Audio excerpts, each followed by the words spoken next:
संगीता शर्मा जी दिल्ली से। राधा वल्लभ श्री हरिवंश महाराज जी। महाराज जी, मेरा सवाल है कि माता पिता की जिम्मेदारी अपने बच्चों के प्रति कब समाप्त होती है, जिसके बाद वो गृहस्थ आश्रम से वैराग्य का रास्ता अपना जब बच्चे पढ़ लिख करके ब्याह योग्य हो गए, उनका ब्याह कर दिया, इसके बाद समाप्त हो जाती है।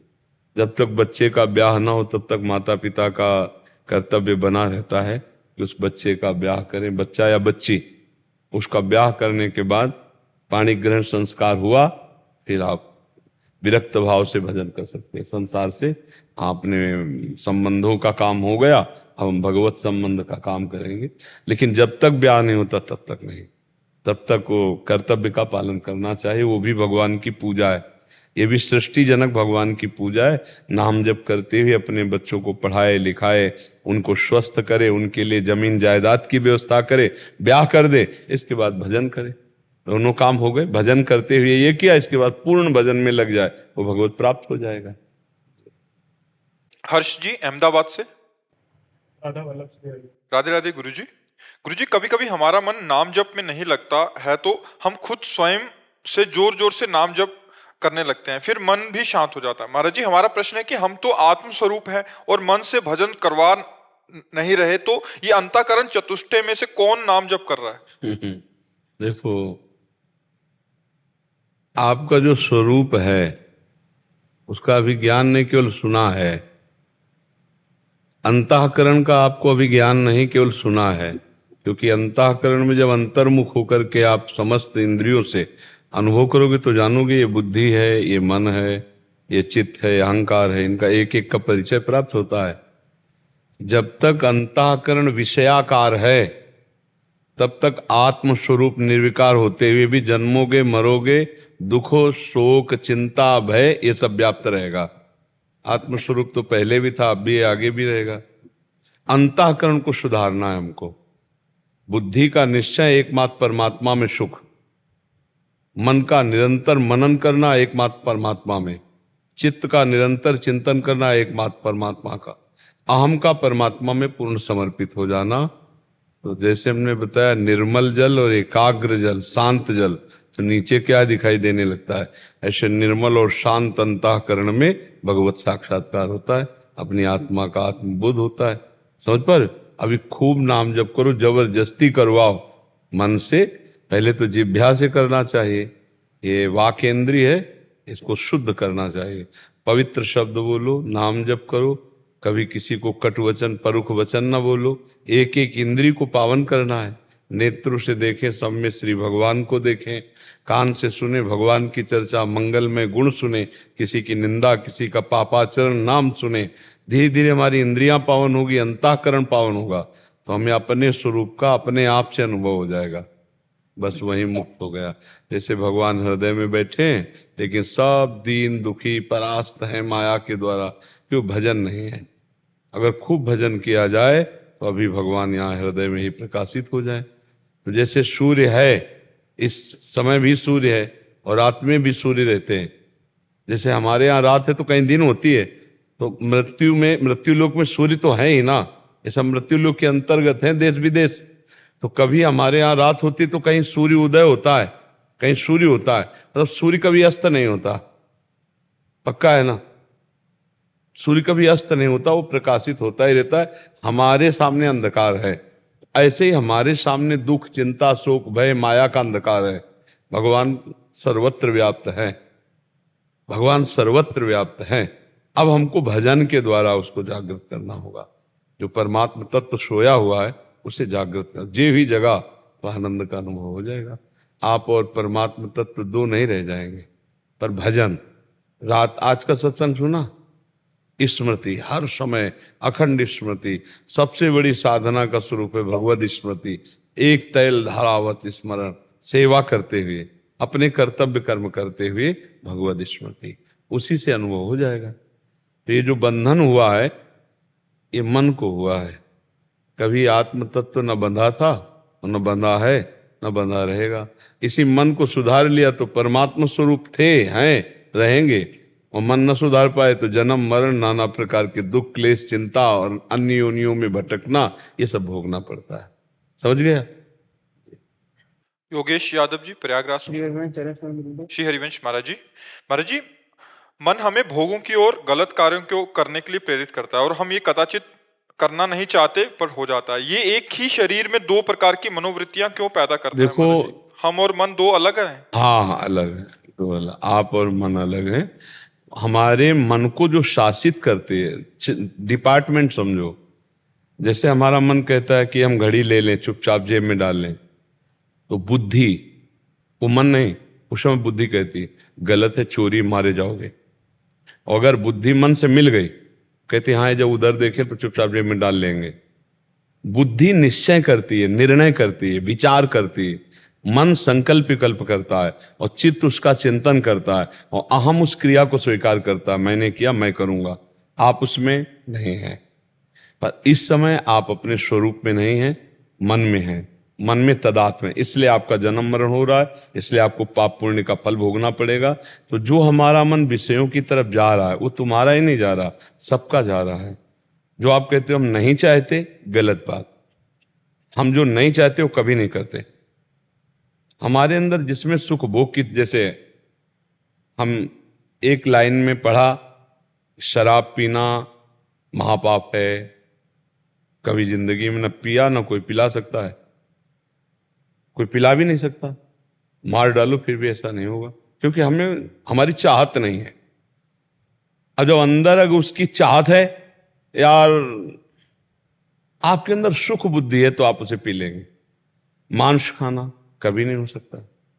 जब तक हमारे अंदर सुख बुद्धि नहीं होगी बच्चा, तब तक हमसे कोई कार्य नहीं होने वाला। आप देख लो, हम चाहते हैं कि गलत हमसे ना हो, लेकिन हमारी अंदर से सुख बुद्धि उसमें है कि इसके भोगने से सुख मिलेगा, इसलिए हमसे पाप बन जाते हैं।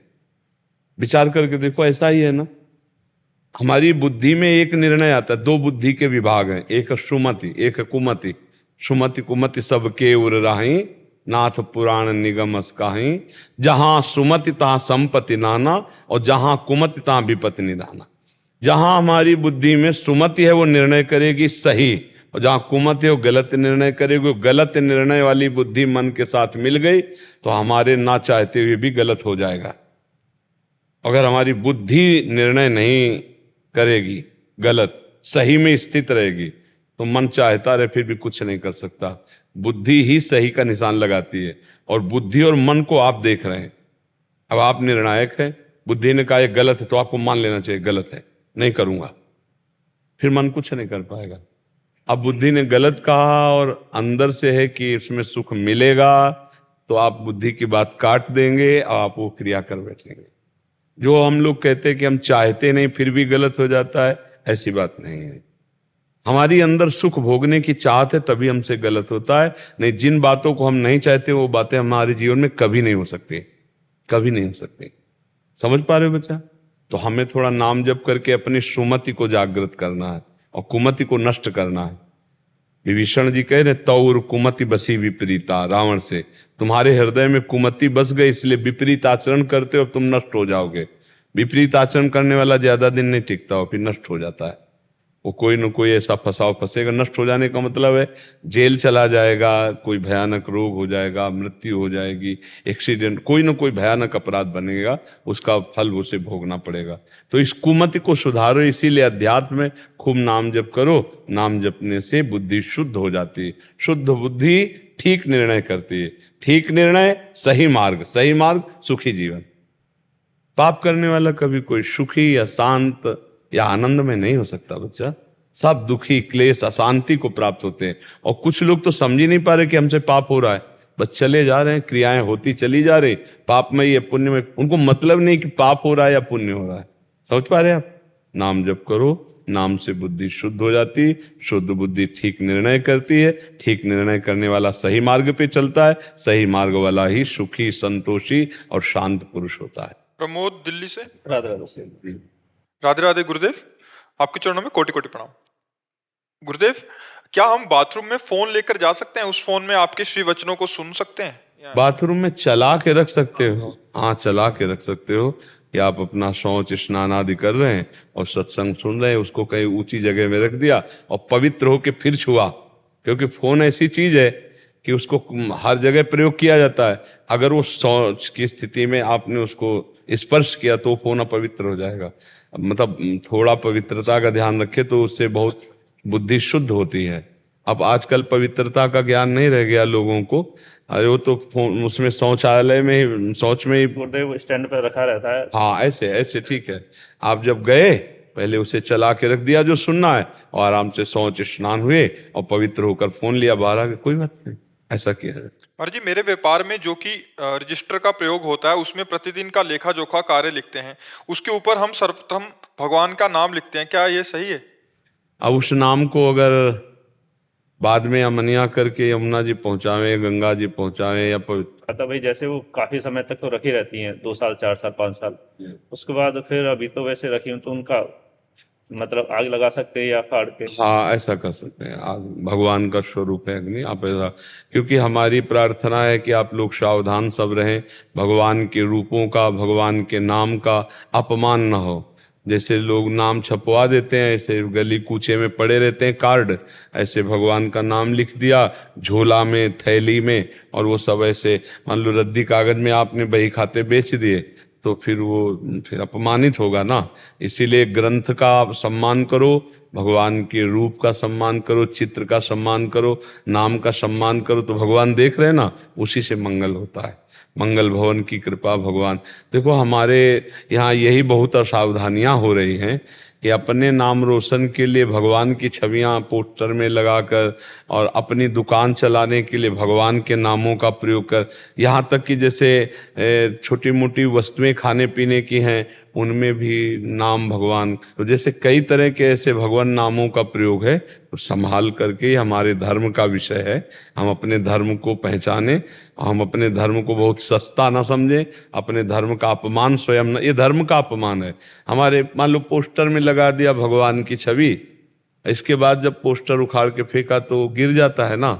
अब कोई उसे भगवान के रूप में थोड़ी देखता है, तो हम ऐसे नहीं, बहुत सावधानी रखें, भगवान नाम भगवत रूप इनको संभाल कर पूजनीय भाव से हम रखें जी। ऋषिकेश दास जी गुजरात से। श्री हरिवंश राधे राधे महाराज जी, दंडवत प्रणाम।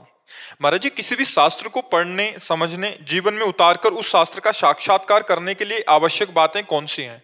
पहला ब्रह्मचर्य, दूसरा गुरुजनों का दृढ़ आश्रय, तीसरा भगवत स्मृति परायण, चौथा अभिमान नाना दैन्यता, पांचवा पूर्ण समर्पित होकर भगवत शास्त्र का स्वाध्याय करना। मेरे में मति नहीं है, आप स्वयं प्रकाशित होकर हमें समझाइए। अगर ब्रह्मचर्य ठीक नहीं है, शास्त्रों का अर्थ, तभी तो उल्टा सीधा बोलते रहते हैं लोग, नहीं प्रवचनों में उल्टा सीधा बोलते रहते, क्योंकि ब्रह्मचर्य ठीक नहीं है, गुरुजनों का आश्रय दृढ़ नहीं है, स्वयं गुरु बन बैठे, गुरुजनों का आश्रय दृढ़ नहीं है, अहंकार है, विद्या का अगर अहंकार है तो फिर शास्त्र का अर्थ उल्टे ही समझ में आएगा। विद्या रूप महत्व कुल धन जौवन अभिमान, सट कंटक देखे जहाँ राहे न भक्त निदान, राहे न भक्त निदान स्वांग सब नगर नारी के, विषयीन हाथ बिकाए न रिझवन भतार के। भगवत रसिक जी कहते हैं विद्या का, रूप का, कुल का, धन का, यौवन का अपना महत्व अभिमान है, उसके अंदर ये 6 बड़े बड़े कांटे हैं, भक्ति महारानी प्रवेश नहीं करती। और जब तक दैन्यता नहीं आएगी तब तक शास्त्रों का भाव समझ में नहीं आएगा। शास्त्रों के लिए ब्रह्मचर्य, अहंकार का त्याग करके दैन्यता, और इसके लिए गुरुजनों का दृढ़ आश्रय। कोई भी शास्त्र हम तभी समझ सकते हैं जब हम विज्ञ महापुरुषों से सुने। प्रथम सुने भागवत भक्तमुख भगवत वाणी, जो भगवत स्वरूप महात्मा जन हैं, जिन्होंने शास्त्रों के एक एक शब्द का स्वाद लिया है और साक्षात्कार किया है, वो जब बोलेंगे, उनके मुख से सुनेंगे, तब शास्त्र का रहस्य हमारे हृदय में प्रकाशित होता है। तो अहंकार रहित होकर दैन्य भाव से गुरुजनों का आश्रय लेकर के शास्त्र को उस समय साक्षात भगवान का स्वरूप मानकर स्वाध्याय किया जाए, तो शास्त्र ही तुम्हारी बुद्धि में बैठ करके वो अपना अनुभव करा देगा। जब तक ब्रह्मचर्य नहीं, गुरुजनों का आश्रय नहीं, अहंकार का त्याग नहीं, दैन्यता नहीं, और शास्त्रों में भगवत भाव नहीं, तब तक नहीं। शास्त्रों में भगवत भाव देखना हो तो गुरुवाणी का कैसे सम्मान करते हैं सिख भाईजन, ये देखिए आप। अगर शास्त्रों का सम्मान देखना है तो वहां देखिए कैसे गुरुवाणी का सम्मान, चंवर डुलाते हुए, हाथ जोड़कर ऐसे गुरुवाणी जी का पाठ करते हैं, हाथ जोड़कर खड़े होकर। और जब गुरुवाणी जी चलती है तो आप देखो कितना समुदाय उत्सव आनंद मनाते हो। हम अपने ग्रंथों को, अपनी सद्वाणियों को कैसे विचार करके देखिए कि मतलब कैसा आदर का, ऐसे पढ़ा ऐसे रख दिया, वस्त्र के द्वारा आवेष्टित भी नहीं है और किसी वस्त्र का आसन भी नहीं दिया, तो भला शास्त्र उसके हृदय में स्फुरित होगा, शास्त्र का भाव स्फुरित होगा। तो शास्त्र तभी समझ में आते हैं। श्री सुखदेव जी एक बार केवल भगवान व्यास देव जी ने पढ़ा, सब याद हो गया, क्योंकि बाल्यावस्था से बैरागी, ब्रह्मचारी और भगवत स्वरूप में स्थित। तो शास्त्र ये सब भगवत स्वरूप है। आजकल जो त्रुटियां हो जाती हैं उसके यही कारण है, ब्रह्मचर्य की हानि, गुरुजनों के प्रति दृढ़ आश्रय नहीं, अहंकार का त्याग नहीं, दैन्यता ने, शास्त्रों को भगवत स्वरूप न मानना। इन कारणों से शास्त्रों का रहस्य, शास्त्र बहुत गुप्त है। शास्त्र जैसे कहता है कि आप उत्तर की ओर चलो, अब इसके बाद जो मुड़ना है वो नहीं बोलेगा, वो गुरु बोलेगा कि उत्तर की तरफ से पश्चिम की तरफ मुड़ना, फिर सामने जाकर फिर उत्तर की तरफ चलना है। अब वो सीधा उत्तर की तरफ चलेगा, नहीं पाएगा, शास्त्र का रास्ते नहीं। जैसे पहले राजा लोग अपनी संपत्ति को छुपाने के लिए भूल भुलैया का मार्ग रखते थे और इसके बाद वो संपत्ति का स्थान रखते थे, तो उस मार्ग को वही पार कर सकता है जो उसका ज्ञाता है, अन्यथा वो घूमता रहेगा, वो संपत्ति तक नहीं पहुंच पाएगा। तो जो रसमय ग्रंथ हैं, जो भगवत स्वरूप ग्रंथ हैं, इसके आचार्य और गुरुदेव ही ज्ञाता हैं। अगर उनके चरणों में उनकी आराधना करके तो आप संपत्ति तक पहुंच पाएंगे, शब्द ब्रह्म का अनुभव कर पाएंगे। नहीं तो आप केवल ऐसे बोलते रहिए, ना आपको समझ में आएगा और ना दूसरों के समझ में आएगा। वो बस बैठे हैं, बस सुन के चल दिए, आप सुना दिए, और अंतर ना आप में पड़ा ना सामने वाले में पड़ा, क्योंकि आपने अनुभव ही नहीं किया। अनुभव गम्य भजें जय संता, जब अनुभव करके बोला जाता है तो फिर ऐसे मौन रहे, बोले ना, जब बोले तो हृदय की ग्रंथि खोले, तब माना गया कि शास्त्र का स्वाध्याय हुआ है। वो तभी होगा जब हमारा निरंतर भगवत चिंतन दैन्य भाव से, गुरु चरण आश्रय बहुत आवश्यक है। और आजकल सबसे ज्यादा घाटा इसी बात का हो रहा है कि गुरु चरणों का आश्रय नहीं रखा जाता। अहंकार इतना प्रबल हो जाता है कि हम स्वयं बहुत जल्दी अपना प्रचार प्रसार करते हुए सिद्ध बनना चाहते हैं, इससे बहुत बड़ी हानि हो जाती है। गुरु चरणों की दास्ता के बिना ना पाई है बिन स्वामी अकेले, यहां तक लिख दिया विपिन बसत बैराग जित जो लड़काई खेल। अगर वृंदावन वास कर रहा है, बड़ा तपस्वी है, बड़ा बैरागी है, लेकिन स्वामी जी महाराज के चरणों का आश्रय नहीं लिए, आचार्य गुरुजनों का आश्रय नहीं लिए, तो ना पाई है, ना पाया है और ना आगे पाएगा, बिन स्वामी अकेल। ये इसीलिए गुरु चरण, आप उपनिषदों को देखो पढ़ के, 12-12 वर्ष केवल सेवा करवाई और इसके बाद एक शब्द बोल दिया, तुम प्राण नहीं हो, तुम मन नहीं हो। छांदोग्य उपनिषद में देखो, तब वो चिंतन किया। तो ये 12 वर्ष सेवा क्यों करवाई? अधीनता, गुरु की अधीनता आई कि वस्तु का प्रकाश हो गया। तो शास्त्र तभी समझ में आते हैं जब गुरु प्रसन्न हो, गुरु की अधीनता हो। यहां तक वर्णन आया कि पढ़ाया भी नहीं, चारों वेद स्फुरित हो गए। आपने पढ़ा होगा महाभारत में, आप पढ़कर देखिए, ऐसे महापुरुषों के चरित्र आते कि पढ़ाया भी नहीं गुरु ने। और सामवेद आदि जितने वेद है, ऋग्वेद, यजुर्वेद, अथर्ववेद, सामवेद, ये चारों वेद उसके हृदय में अरे गुरु महिमा बड़ी अमोघ है। गुरु चरण आश्रित होकर के सब बात बन जाती है, अहंकार का भी नाश हो जाता है, संयम नियम भी बन जाता है। और आज का जो समय चला है ब्रह्मचर्य के लिए बहुत हानिकारक है। इस समय ब्रह्मचर्य की सबसे ज्यादा हानि हो रही है। और बिना इंद्रिय संयम के फिर नरसिंह मेहता जी कहते, काछ वाछ मन निश्चल राखे, धन धन जननी तेरी रे।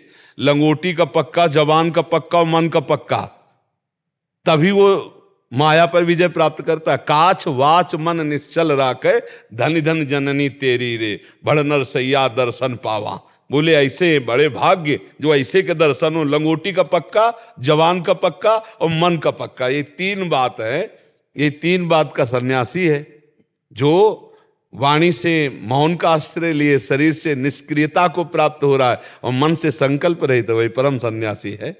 तो इसलिए हमें गुरुजनों का आश्रय लेकर शास्त्र का अर्थ समझना चाहिए। वो शास्त्र स्वयं अनुभव में आ जाएंगे, साक्षात्कार हो जाएगा जब हम ऐसे चलेंगे। आप समझ पा रहे जी? डॉक्टर सत्या सारस्वत जी आगरा से। राधे राधे महाराज जी, आपके चरणों में कोटि कोटि नमन। गुरुदेव, मैं 1997 से 2013 तक ध्यान योग मार्ग का अनुसरण किया। 2013 से 23 तक ज्ञान योग के मार्ग पर चला और वहां के मूल स्रोत तक पहुंचने की चेष्टा होती गई, किंतु सफलता नहीं मिली। पिछले 1 वर्ष से आपके बताए नाम जप का अनुसरण करने पर लाभ हुआ। मेरा प्रश्न है कि हम अविनाशी परमात्मा के अंश हैं, जो कि स्वयं प्रभु श्री कृष्ण जी हैं और प्रभु की आह्लादनी शक्ति श्री जी हैं, तो हमें कभी कभी आनंद का भाव नाम जप में मिलता है, क्या वो श्री जी का कृपा प्रसाद होता है? आप देखो, सब जीव परमात्मा स्वरूप हैं, लेकिन कैसे? तरंग के जैसे, समुद्र जैसे नहीं। समुद्र में करोड़ों असंख्यों तरंग हैं, समुद्र करोड़ों असंख्यों तरंग प्रकट करता है, पर एक तरंग समुद्र प्रकट नहीं कर सकती। ऐसे हैं हम भगवत स्वरूप, हैं तो भगवत स्वरूप ही, भगवान के अंश हैं तो हम भी भगवत स्वरूप हैं, लेकिन हम ऐसे भगवत स्वरूप हैं तरंग जैसे। समुद्र है हमारे प्रभु और उनकी तरंग है हम।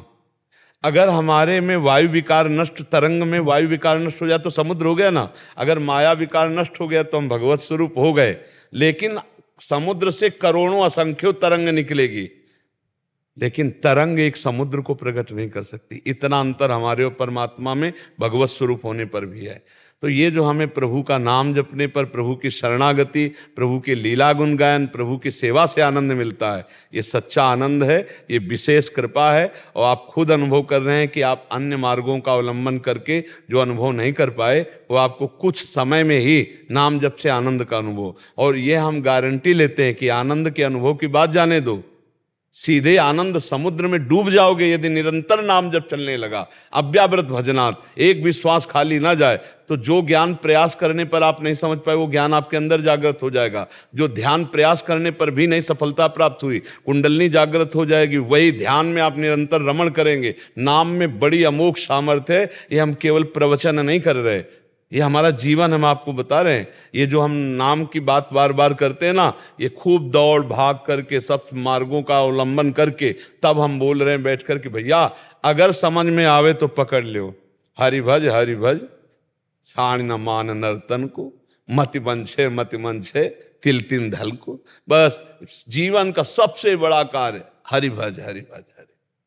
अगर हरि भजन नहीं किया तो फिर अन्य सब साधन विश्वास योग्य नहीं। आप खुद देख लीजिए, हम बार बार उदाहरण देते हैं। अंतिम समय पुत्र को नारायण कह के पुकारा तो भगवत प्राप्ति हो गई, और आप नारायण को नारायण करके, हरि को हरि कह के, राधा को राधा जान करके पुकारोगे, आपको भगवत प्राप्ति नहीं हो जाएगी। पूतना ने दूध में जहर मिला के पिलाया मारने के लिए, तो उसे भगवत प्राप्ति हो गई। आप दूध में चीनी मिलाकर प्यार से पिलाओगे ठाकुर जी को, ठाकुर जी आपको भगवत प्राप्ति नहीं करा देंगे। सेवा, सुमिरन, स्वाध्याय, लीला गुण गायन, निश्चित भगवत प्राप्ति हो जाती है। आप लगो, इसी में खूब ध्यान से लगो। श्री जी के हेतु की कृपा है जो उन्होंने घसीट लिया, नहीं तो जीवन का जीवन पूरा व्यर्थ हो जाते हैं। जीवन का जीवन व्रतांसी यज्ञ छंदांसी तीर्था नियमा यमा यथा वरुण धीत सत्संगा सर्वसंगो पहे माम। भगवान कह रहे हैं बड़े बड़े व्रत से, नियम से, संयम से, तीर्थयाटन से, शास्त्र स्वाध्याय से, आदि आदि से मैं वश में नहीं होता, जैसा सत्संग से वश में हो जाता हूँ। क्या हुआ? सत्संग सुना, भगवान नाम में प्रीति हुई, देखो आनंद की अनुभूति, और इससे भगवत प्राप्ति है। अभी आप राधा बोले, अभी शरीर छूट जाए, अभी आप भगवत प्राप्त हो जाएंगे। अभी आपसे अमा प्यारी कुछ बोले, भगवान नाम बोले, जो नाम आपको प्रिय हो, आप देखो भगवत प्राप्ति हो जाएगी। पक्का विश्वास करो, इस पर दृढ़ विश्वास करो। और शास्त्रीय पद्धति भी है। कृतयुगे ध्यायते विष्णुम तेतायाम यजतै मखई द्वापरे परिचर्यायाम कलौ तद्धरि कीर्तनात्। कलयुग में परम सिद्धि भगवान नाम जप से, भगवत कीर्तन से होती है। बस इसमें एक थोड़ा सा अभ्यास कर ले अपने को दैन्य भाव में।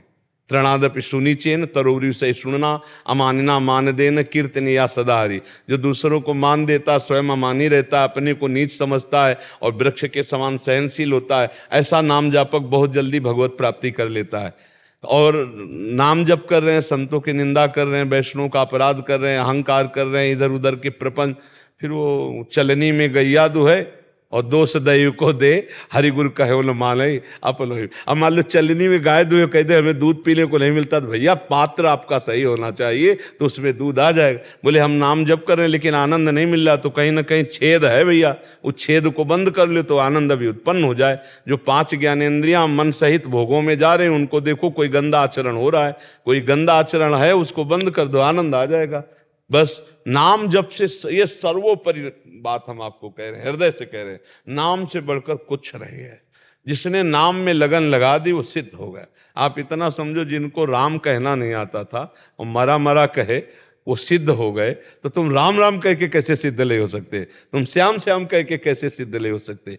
पर इस पर विश्वास नहीं होता।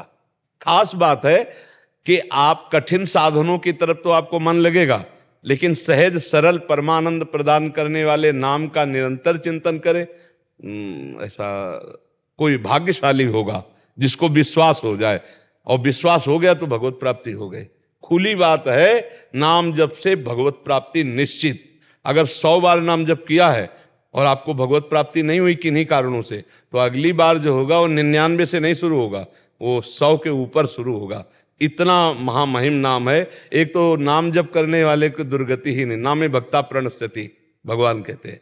पर अगर कोई ऐसी चूक भी हो जाए तो जहां से भजन रुका है वहीं से भजन उसका चलेगा, भजन कभी नाश नहीं होता। आप 10 वर्ष नाम जप किए, आपके भागवतिक बैंक में जमा, वो आपको परम मंगल परम पद प्रदान करेंगे, हानि नहीं हो सकती, आपका कभी किसी भी तरह से अमंगल नहीं हो सकता। नाम जापक सदैव परमानंद को प्राप्त करता है। जितने बड़े बड़े सिद्ध महापुरुष हुए हैं वो गुरु प्रदत्त मंत्र और नाम से ही हुए हैं। महाराज जी, आपकी कृपा से वाणियों का भी अध्ययन करता हूँ। कभी कभी वाणी पाठ विशेषक श्री 84 जी में अर्थ समझ ना आने पर भी आनंद का अनुभव होता है। हाँ, हमें लगता है अर्थ समझने की अभी कोशिश ना की जाए। जैसे जो हमारे वृंदावन नित्य विहार के जो वाणी हैं, जो सद ग्रंथ हैं, इनको जब तक देह भाव है, स्त्री पुरुष भाव है, तब तक हमें लगता है गायन करना चाहिए, अर्थ नहीं पढ़ना चाहिए, अर्थ का चिंतन नहीं करना चाहिए, क्योंकि ये चिदानंद का प्रेममय विलास है।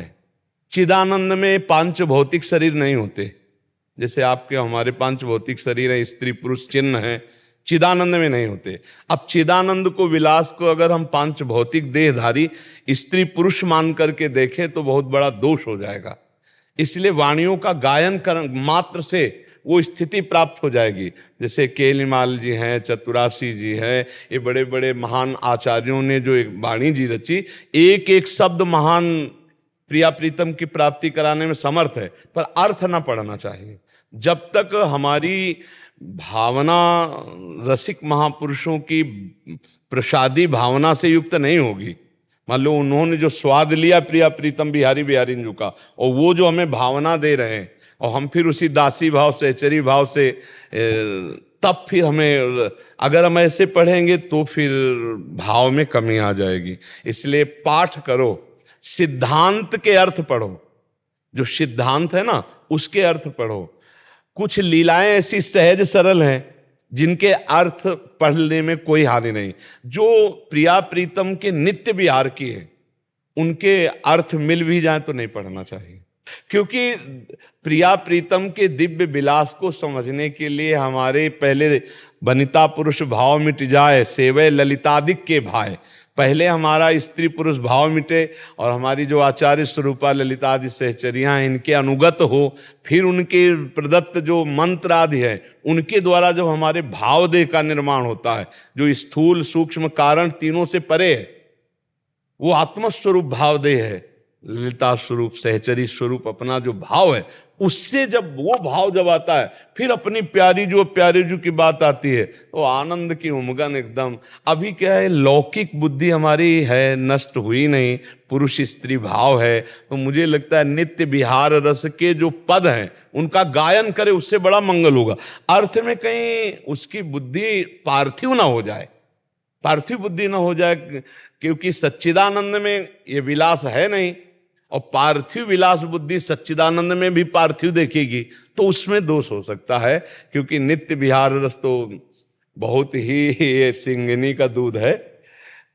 नित्य विहार रस के लिए भगवत रसिक जी लिखा है सिंगिनी का दूध है, या तो बच्चा के पेट में या कुंदन में, कहे बच्चा के पेट और घट करे विलासल, या तो बच्चा आचार्य शरणागत होकर उनके अनुगत होकर, और दूसरा ऐसा कोई है नहीं कि साधन बल से वो इन महापुरुषों के भाव को प्राप्त हो, बिना महापुरुषों के शरणागत हुए, उनके कृपा प्रसादी, उनकी चरण रज के बिना ये भाव तो दुर्लभ। इसीलिए अंगुलियों में गिने जा सकते हैं रसिक जन, रसिकों की भीड़ थोड़ी होती है रसिकों की भीड़ नहीं होती। तो आप देखो अंगुलियों में गिले जा सकते हैं। तो इसलिए बहुत कृपा है जो आप वाणियों में लग रहे हैं, पर अर्थ की तरफ से उतना अर्थ जहां विलासिता को समझ में ना आवे तो छोड़ दो, पदों का गायन करो, आगे खुद श्री जी समझा देंगी।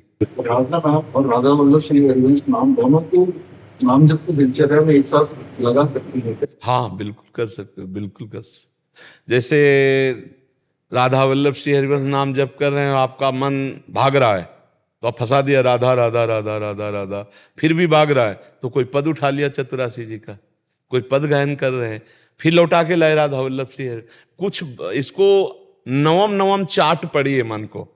चतुर उपासक जो इसको फंसाना जानता है, इसको जैसे एक में लगाओ राधा राधा राधा, तो थोड़ी देर में उब जाएगा। अब राधा राधा राधा में उब रहा है तो अब इसको पद दो, पद में लगा दिया, पद से उब रहा है तो मंत्र में लगा दिया, मंत्र से उब रहा है तो राधा वल्लभ श्री हरिवंश में लगा दिया। अच्छा कुछ नहीं यार तो आप कीर्तन कर रहे हैं, हमको फंसाना है। अभ्यास योग युक्तेन चेतसा नान्यगामिना, हमें ऐसा अभ्यास करना है कि हमारा चित्त प्रभु से विलग होने न पावे। कभी वाणी गायन कर रहे हैं, कभी नाम जप कर रहे हैं, कभी मंत्र जप कर रहे हैं, और कभी कभी ठसक में भी बैठा करो, मैं प्रभु का हूं, मैं श्री जी का हूं।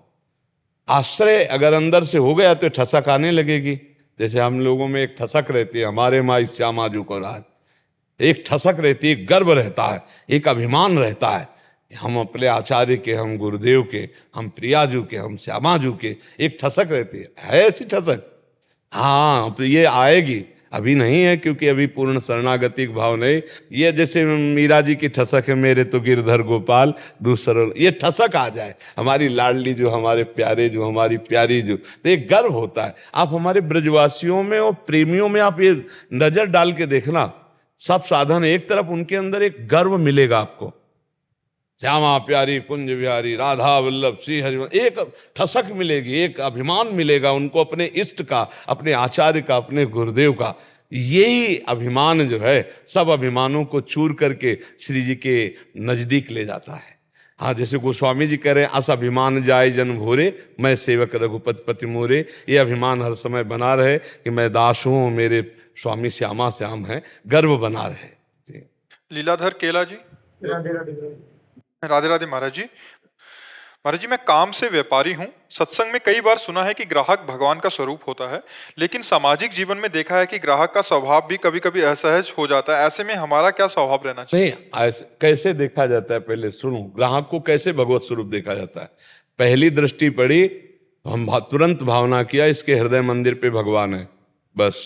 अब इसके बाद व्यवहार जैसा करेगा वैसा ही हम व्यवहार करेंगे। समझ रहे हैं? वो नम्रता से बात कर रहे हैं, हम नम्रता से बात करेंगे, कठोरता से बात कर रहे हैं, हम कठोरता से बात करेंगे। मान रहे हैं हम उसे भगवत स्वरूप ही, पर व्यवहार में नहीं। हमारी बात को पकड़ पा रहे हो? ऐसा नहीं कि आप भगवान, ऐसा नहीं। भीष्म जी के सामने विपक्ष में भगवान है तो ललकार कर युद्ध कर रहे हैं कि नहीं कर रहे? हमें तो भावना करनी, उनके तो सामने भगवान है। और भीष्म महाभागवत है ना, महाभागवत। हम में उसको प्रति भगवत भाव। अब जैसे कोई दुष्ट आता है तो हम तो भगवत भाव करेंगे, इसके बाद हम व्यवहार उसके साथ वैसे करेंगे जिससे, अब दुष्ट ऐसा व्यवहार थोड़ी समझ पाता है, दुष्ट ऐसा व्यवहार नहीं समझ पाता। विनय न मानत जड़द जल, गए 3 दिन बीत, बोले राम सकोप तब, बिन भय होए न प्रीति। जहां दुष्टता का है वहां ऐसे नहीं चलता व्यवहार, वहां पे कठोर नजर की जाती है, पर है उसमें भी भगवान, इसमें कोई संशय नहीं। पर हम व्यवहार में, बर्ताव में, एक साधु स्वभाव का आता है उससे, एक दुष्ट स्वभाव का आता है तो उससे वैसा व्यवहार, तभी तो आप संसार में प्रवीण भक्त बनेंगे। और अगर ऐसे तो फिर नहीं चल पाएगा। ऐसा करो या ना करो, अंदर से दृष्टि डालिए, भगवान आए। जब चोर रूप से भगवान आएंगे तो डंडा रूप से पूजा होगी, अगरबत्ती जला के नहीं होगी। आप ये समझ लो। भगत रूप से भगवान आएंगे तो वैसी हम पूजा करेंगे, और जब वो चोर रूप से आएंगे तो डंडा रूप से, जब दुष्ट रूप से आएंगे तो धक्का मुक्की की पूजा होगी। फिर ऐसे थोड़ी आगे आदर भगत वाली होगी। यही विवेक रखना है। हाँ, सांप रूप से भगवान आ रहे हैं तो हम साष्टांग थोड़ी दंडवत होंगे, डंडा से बाहर करो। बात समझ रहे हो? नहीं, अब ऐसा नहीं कि ग्राहक उद्दंडता कर रहा है, मनमानी कर रहा है आपके मेरे भगवान, तब तो लुट जाओगे, फिर नहीं समझ पाएगा। हाँ, फिर नहीं समझ पाएगा कि भगवान आए हैं, यही निकाल बक्सा से पैसा, तो हालियो भगवान ले जाओ, फिर तो नहीं चल पाएगा।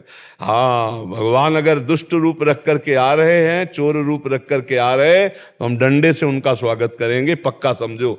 तभी आप समझ पाओगे। इस व्यवहार में जो रोल मिला है उसको समझना होगा। सब में भगवत भाव करना है, पर जैसा जो आचरण कर रहा है उसके साथ वैसा ही व्यवहार। जैसे हमारे पास अधिकारी जन भी आते हैं, अब हम कहते हैं उनसे भी कि सब में भगवान देखना है। तो हम मान लो बॉर्डर में हैं, अपने देश की रक्षा में आतंकवादी आ रहे हैं, तो ये थोड़ी कि सब में भगवान है, लेकिन तुम इस रूप में आ रहे हो तो गोली रूप से पूजा होगी तुम्हारी। बस यही बात समझ। वहां ये नहीं कहा कि भगवान, तो तुम्हारी गोली मार दी जाएगी और तुम्हारी सेवा में त्रुटि हो जाएगी। तो ये बात समझ गए अब ना, कि अभी दुखी हैं आप है? हाँ, समझ के खेल खेलना है। आप जैसे रूप में आओगे नाथ, वैसे ही हम आपका पूजा करेंगे, वैसे ही आपका स्वागत करेंगे। पर हो आप, इसमें अंतर नहीं है। मुनाफा तो ले सकते हैं ना। क्यों नहीं? मुनाफा व्यापार कर रहे हैं तो किसके लिए कर रहे हैं? गुरुजी, तो मतलब जो जिस भाषा में बात करे उससे उसी भाषा में वहां ग्राहक की बात चल रही है। हमें चाहिए कि पहली, जैसे हम भक्ति मार्ग में चल रहे हैं तो पहले हम उपेक्षा करते हैं, सब में भगवत भाव करके, लेकिन एक सीमा है। जैसे आप मान लो आपको कोई उद्दंडता पूर्वक एक बार क्षमा है, दोबारा कर रहा है तो फिर समझा दिया। जब तिबारा कर रहा तो एक्शन में हो जाओ, फिर क्षमा की जरूरत नहीं, क्योंकि दुष्ट वो ऐसे नहीं मानेगा। सठे साठ्यम समाचरेत, दुष्ट के साथ वैसे ही व्यवहार तब वो समझ में आएगा।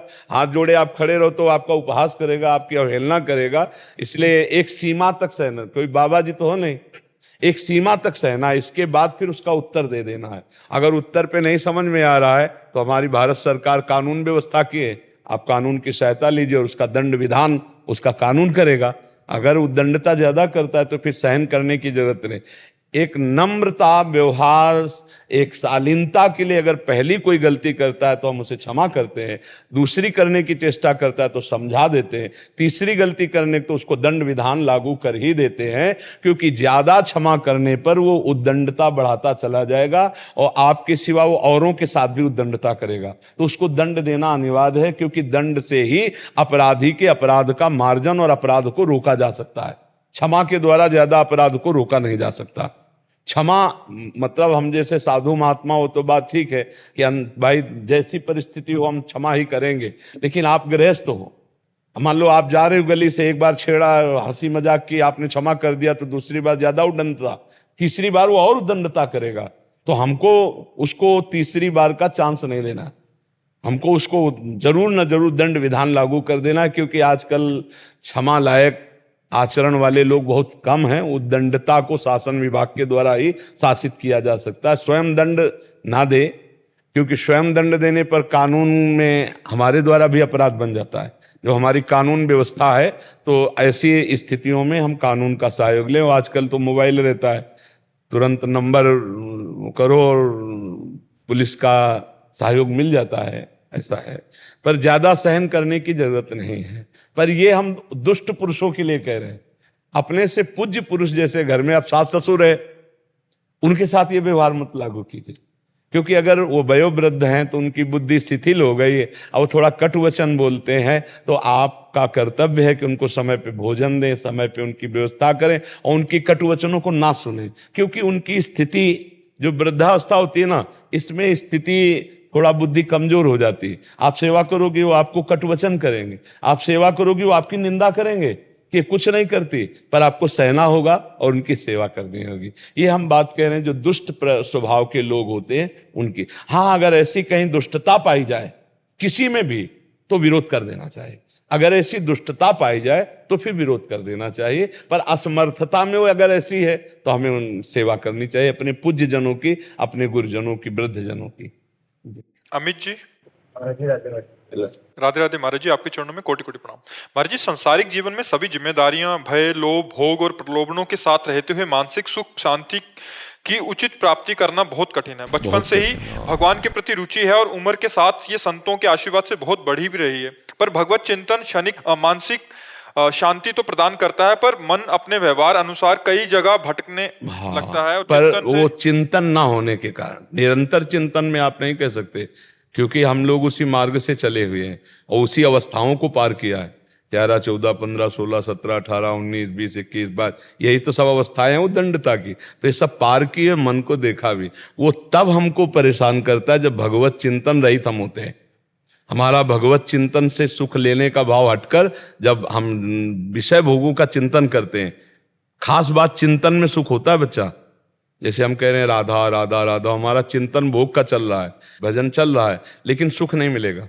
सुख होगा जब मुख से राधा और चिंतन भी राधा का हो, चरणारविंद या नाम का चिंतन। तभी जब हमारा चिंतन विषय सुख का होता है, तब फिर नाम में सुख नहीं मिलता और मन अशांत हो जाता है। आप समझ पा रहे? महाराज जी, जैसे गृहस्थ हूँ, बेटा है, पत्नी है, जिम्मेदारियां हैं कई चीजों में, तो वो भोग की तरफ सिर्फ नहीं है, कई सारा भय भी है उनके प्रति। बच्चा वो सब भोग के अंदर ही आता है। जितनी कामनाएं वो सब काम के अंदर आती है, जितनी बात आती है वो सब विषय के अंदर आती है, सब भोग के अंदर आती है। कुछ धर्ममय भोग हैं, कुछ अधर्ममय भोग हैं। भोगों का तात्पर्य एक जनेंद्रिय के भोग से ही नहीं होता, हर इंद्रियों के भोग से होता है। तो हम बहुत धैर्यवान बनकर अपने कर्तव्य का पालन कर रहे हैं। जो हमारे आगे समस्याएं हैं उनका निदान करने के लिए हम नाम जप करते, तो हम विवेकवान हैं, हम कोई संसारिक आदमी नहीं। पहले तो छोड़ो कि आप संसारिक गृहस्थ हो, आप भगवान के भक्त हो, आप विवेकवान बनकर हर समस्या का समाधान हो सकता है। कौन सी ऐसी समस्या जो संकट में फंसा सकती है, आप हमें बताइए। अगर हम संकट की रचना करेंगे तो संकट में फंस जाएंगे, नहीं कोई संकट नहीं। अपने अनुसार बेटी बेटा को पढ़ाओ, अपने अनुसार बेटी बेटा की योग्य वर और कन्या देखो और ब्याह करो। अब वहां आपकी स्थिति है लाख में, अब देखोगे करोड़ों में तो परेशान तो हो ही जाओगे। आप अपनी स्थिति के अनुसार चलो तो सुख की प्राप्ति होगी। और भगवान को उनको करोड़पति बनाना है तो बना ही देंगे। अपने जीवन के लिए भगवान ने दिया है ना, कुछ खेती होगी, कुछ व्यवस्था भगवान ने दी है। कुछ नहीं दी है तो हम लेबरी करके 500 रुपया तो ला सकते हैं, परिवार को चला सकते। चिंता क्या करना, हम लेबरी करते हुए नाम जप करेंगे, नाम कीर्तन करते हुए अंदर अंदर हम लेबरी करेंगे, 500 रुपया ला के घर परिवार को चलाएं। चिंता क्या करना, आगे पूरा विश्वंभर पूरे विश्व को चला रहा है, तुम्हारे परिवार को भी वो पोषित करेगा। आज शरीर न रहे तो क्या परिवार तुम्हारा पोषित नहीं होगा क्या? विचार करके देखो। वही है जो मतलब वो चिंतन से चिंता की तरफ मन जो जाता है। नहीं, बिल्कुल चिंता, सत्संग से ही चिंता का नाश होता है। आप सत्संग के वचनों को बार बार सुने और उसको अपने हृदय में धारण कर। चिंता क्या करना, भगवान हर व्यवस्था करते हैं। जब आपको अनुभव होने लगेगा ना, तो आप भी यही भाषा बोलने लगेंगे जो हम बोल रहे हैं कि चिंता नहीं करनी, हर व्यवस्था वो कर देते हैं। कैसे हम तुम्हें बताएं, पूरे जीवन में कदम कदम पर उनकी कृपा को देखा है, उनकी कृपा को देखा है, हर कदम देखा है। लाखों घटनाएं ऐसी हैं जो भगवान के भरोसे हो जाने पर जो धन से नहीं किया जा सकता था, वो उनकी कृपा से सर से हो गया। भगवान का बहुत बड़ा बल है बच्चा। अपने लोग अहंकारी जीव हैं, इसलिए भगवान का बल नहीं रखते, अपने आप सब व्यवस्था हो जाती है। तो हमें लगता है भगवत आश्रित हो जाओ, खूब अपने कर्तव्य का पालन करो, चिंता न करो, नाम जप करो, सब आनंद रहेगा। पर ये संसार के जीव अहम में स्थित होने के कारण चिंता परायण रहते हैं, शोकग्रस्त हो जाते हैं। समझ में आ रही है आपकी बात? भगवान पे छोड़ के बस नाम जप। अपने कर्तव्य को करते रहो, कर्तव्य को करते रहो और नाम जप करते रहो। कर्तव्य को ना छोड़े। कायर बनने की बात हम कभी नहीं कहते, कर्तव्य का पालन करो।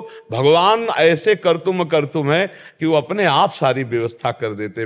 विश्वास मानिए, हम अहंकार से जो नहीं कर पाएंगे वो कृपा से बहुत जल्दी हो जाएगा। ऐसे ऐसे व्यवस्थाएं बन जाती है, हम तुम्हें कैसे बताएं। क्षण क्षण में व्यवस्था बन जाती है, क्षण क्षण में व्यवस्था।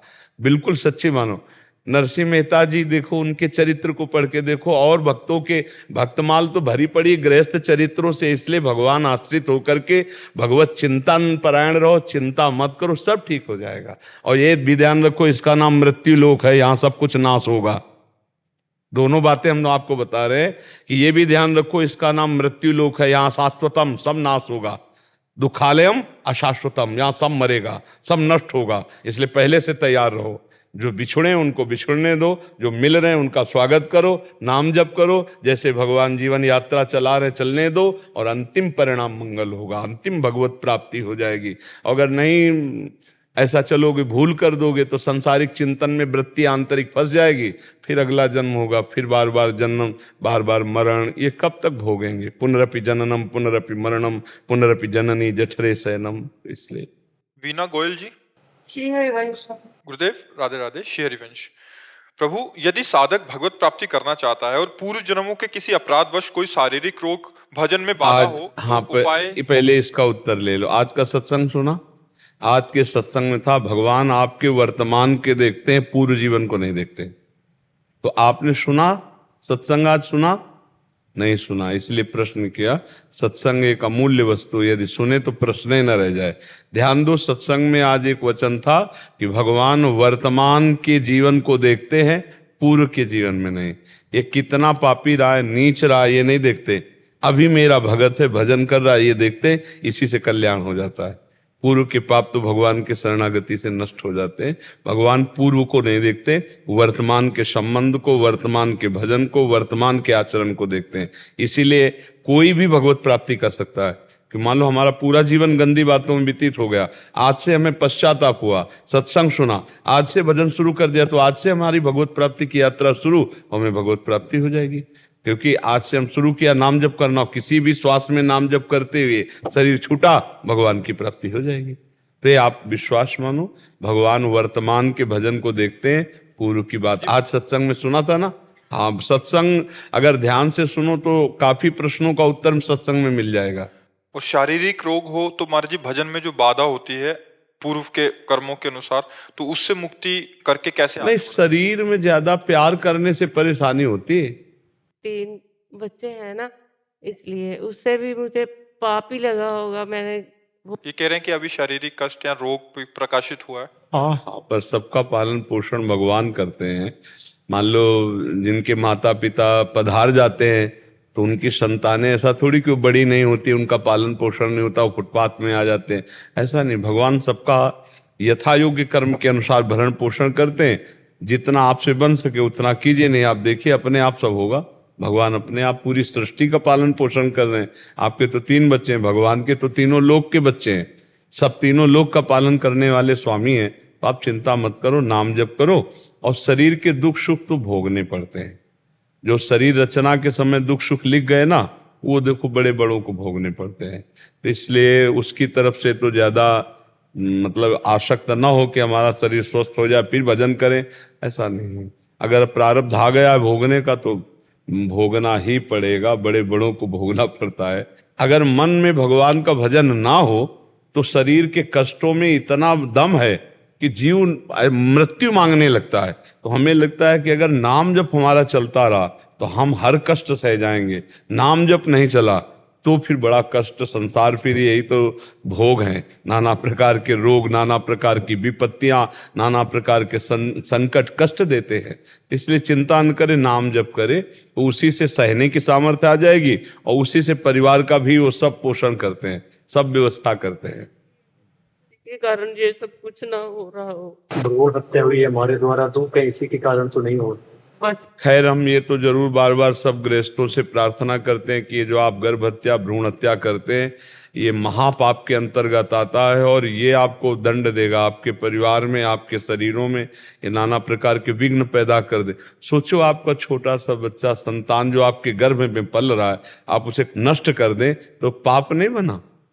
आपके आंगन में बच्चा खेले, एक थप्पड़ कोई मारे आके तो आपके कलेजे पे लगता है, और आपका बच्चा जो गर्भ में खेल रहा है आप उसको नष्ट करवा रहे। तो ये गलतियां सत्संग ना होने के कारण, संयम ना होने के कारण और नाना प्रकार की कुमार्गगामी प्रवृत्तियों के कारण, जैसे बच्चे मर्यादा से नहीं रह रहे हो, कभी ऐसा दोष हो गया तो फिर गर्भ हत्या करवाना, भ्रूण हत्या कराना, या संयम से गृहस्थ नहीं रह रहे, उनको संतान की आवश्यकता नहीं, असावधानी की, गर्भ रह गया अब उसको नाश करवा देते। ये महत पाप है, महापाप है। मतलब भगवान ही रक्षा करें। ये ऐसे पाप हैं कि वो तुम्हारे पूरे परिवार में अशांति पैदा करे रहेंगे। उनका मतलब बल बहुत विचित्र है। जैसे सोता हुआ कोई पुरुष उसकी हत्या करना, गर्भ स्थित बालक की हत्या करना, किसी सोती हुई स्त्री की हत्या कर देना, ऐसे कई ऐसे महापापों में, ब्रह्म ऋषियों की हत्या कर देना महापापों में आता है कि ये बहुत दंड देने वाले। गौ हत्या, ब्रह्म हत्या, ये सब बड़े बड़े पाप हैं। तो भ्रूण हत्या का पाप तो है ही। तो भगवान का भजन करती हो, अगर बन सके तो श्रीमद् भागवत का सप्ताहिकी पाठ करवा ले। मर्जी से नहीं किया, परिवार में रहते हुए तो मजबूरी में। देखो, 3 को पाप का हिस्सा बराबर मिलता है। एक पेरक, करो ऐसा, और एक कर्ता जिसने किया, और एक अनुमोदन बहुत बढ़िया किया, तीनों को बराबर दंड मिलेगा, पाप का बराबर दंड मिलेगा। तो अब ऐसा नहीं है कि कोई हमको प्रेरित करे हम पाप कर्म करें, बहुत सावधानी रखना चाहिए। जीवन निष्पाप भी तो हो सकता है। मान लो आप गृहस्थ में हो तो ऐसी सावधानी रखो कि गर्भ ही ना हो, संयम से रहो। जब आपको बच्चा नहीं चाहिए तो संयम से रहो। अब बेमतलब में आप जीव हत्या करोगे तो फिर उसका दंड तो भोगना पड़ेगा ना। चाहे बाहर आ जाए तो वो बच्चा है, गर्भ में है तो बच्चा है, तो बच्चा है ना। अब उसको मारने का मतलब, उसको ज्यादा पाप लगता है। जैसे बच्चा है, वृद्ध है, सोता हुआ कोई, इनको ज्यादा पाप लगता है, क्योंकि जैसे बच्चा है असमर्थ है, वृद्ध है असमर्थ है, सोता हुआ पुरुष या स्त्री असमर्थ है, आप उस समय मारने का जो तो बहुत बड़ा पाप लगता है। तो ये घर गृहस्थियों में प्रायः ये अपराध तो बन ही जाता है। कोई बिरला ऐसा होगा जो थोड़ा विवेकवान पढ़ा लिखा, तो ऐसे संयम से, ऐसे सावधानी से कि गर्भ ही ना रहे, हमें नहीं चाहिए तो गर्भ ही ना रहे। और अगर फिर रह गया तो भगवान की इच्छा से कोई आएगा, राष्ट्रभक्त आएगा, कोई समाज सेवक आएगा, चाहे बच्ची आए चाहे बच्चा आए, आने दो, क्या परेशानी। और जब ये है कि हमें नहीं चाहिए तो आपको सावधान रहना है। गृहस्थी में सावधान रहो। बहुत से ऐसे उपाय हैं जिनके द्वारा आप सुरक्षित रह सकते हैं, हत्या भी नहीं होगी और आपका गृहस्थ धर्म भी चलेगा। तो अब जो हो गया उसके लिए परेशान मत हो। आप अगर कोई श्रीमद् भागवत का ऐसा मिल जाए, उसको कुछ दक्षिणा दे के 7 दिन भागवत का घर में पाठ करवा लो संस्कृत से। ऐसा जो कोई ब्रह्म ऋषि ब्राह्मण हो जो शास्त्रों का ज्ञाता हो, उससे करवा लीजिए। शुद्ध अगर पाठ हो जाए तो अपराध मोचन पक्का हो जाता है। पर ये हम कोई पद्धति नहीं बता रहे, हम कह रहे हैं भूल चूक से हो गई या मतलब उस समय ज्ञान नहीं था, तो उसके लिए प्रायश्चित है।